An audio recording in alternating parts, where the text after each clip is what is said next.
नमस्कार दोस्तों, मर्यादा पुरुषोत्तम श्री राम जिनका सादर नमन करते हो, उन शस्त्रधारी और शस्त्र ज्ञान भगवान परशुराम की महिमा का वर्णन शब्दों की सीमा में संभव नहीं। वे योग, वेद और नीति में निपुण थे। तंत्र, कर्म तथा ब्रह्मास्त्र समेत विभिन्न दिव्यास्त्रों के संचालन में भी पारंगत थे, यानी जीवन और आध्यात्म की हर विधा के महारथी भगवान परशुराम की महिमा हम प्रस्तुत कर रहे हैं।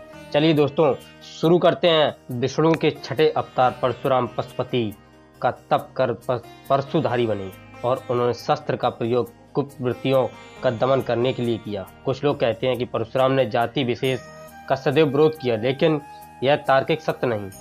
तथ्य तो यह है कि संहार और निर्माण दोनों में कुशल परशुराम जाति नहीं अपितु अवगुण विरोधी थे। गोस्वामी तुलसीदास के शब्दों में, जो खल दल करऊ नाही तोरा भ्रष्ट होए श्रुति मार्ग मोरा की परंपरा का ही उन्होंने भली भांति पालन किया। परशुराम ने ऋषियों के सम्मान की पुनर्स्थापना के लिए शस्त्र उठाया। उनका उद्देश्य जाति विशेष का विनाश करना नहीं था। यदि ऐसा होता तो वे केवल है वंश को समूल नष्ट न करते।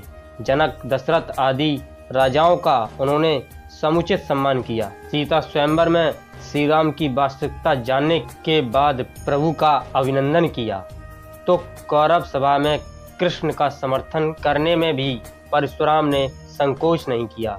कर्ण को श्राप उन्होंने इसलिए नहीं दिया कि कुंती पुत्र किसी विशिष्ट जाति से संबंध रखते हैं। असत्य वाचन करने के दंड स्वरूप कर्ण को सारी विधा विस्मृति हो जाने का श्राप दिया था। कौशल्या पुत्र राम और देवकी नंदन कृष्ण ने आगाध स्नेह रखने वाले परशुराम ने गंगा पुत्र देवव्रत भीष्म पितामह को न सिर्फ युद्ध कला में प्रशिक्षित किया, बल्कि यह कहकर आशीष भी दिया कि संसार में किसी गुरु को ऐसा शिष्य पुनः कभी प्राप्त नहीं होगा। पौराणिक मान्यता के अनुसार अक्षय तृतीया को ही त्रेता युग का आरंभ हुआ था। इसी दिन यानी बैसाख शुक्ल तृतीया को सरस्वती नदी के तट पर निवास करने वाले ऋषि जमदाग्नि तथा माता रेणुका के घर प्रदोष काल में जन्मे थे परशुराम। परशुराम के क्रोध की चर्चा बार बार होती है, लेकिन आक्रोश के कारणों की खोज बहुत कम हुई। परशुराम ने प्रतिकार स्वरूप हैवंश के कर्तवीर अर्जुन की वंश बेल का 21 बार विनाश किया था, क्योंकि कामधेनु गाय का हरण करने के लिए अर्जुन पुत्रों ने ऋषि जमदग्नि की हत्या कर दी थी।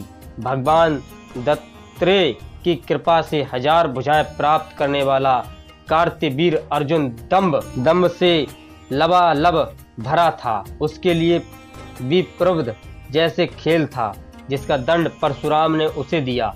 ग्रंथों में यह भी वर्णित थे कि सहस्त्रबाहु ने परशुराम के कुल का 21 बार अपमान किया था। परशुराम के लिए पिता की हत्या का समाचार प्रलयतीत था। उनके लिए ऋषि जमदग्नि केवल पिता ही नहीं, ईश्वर भी थे।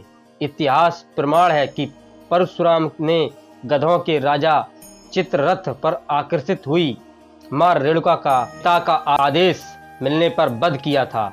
जमदग्नि ने प्रत आज्ञा का विरोध कर रहे पुत्रों रुक्मबाण और सुखेड़ बासु तथा विश्वनाश को जड़ होने का श्राप दिया, लेकिन बाद में परशुराम के अनुरोध पर उन्होंने दयावंश पत्नी और पुत्रों को पुनर्जीवित कर दिया।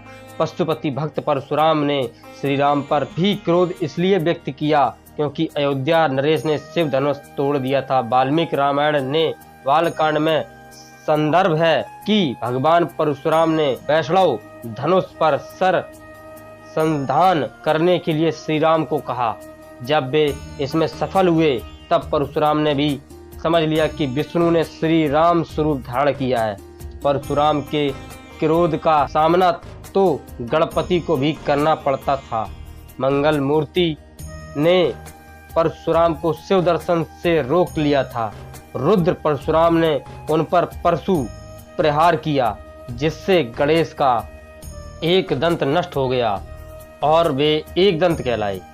अश्वत्थामा हनुमान और विभीषण की भांति प्रभु स्वरूप परशुराम के संबंध में भी यही बात मानी जाती है कि वे चिरंजीवी हैं। दोस्तों, ये भगवान परशुराम जी की गाथा जो हमने आपको सुनाई, आपको कैसी लगी? अच्छी लगी हो तो एक लाइक कर देना, चैनल को सब्सक्राइब करना बिल्कुल मत भूलना। मिलते हैं रोचक और धमाकेदार कहानियों को लेकर अगली कड़ी में। तब तक के लिए नमस्कार, जय हिंद।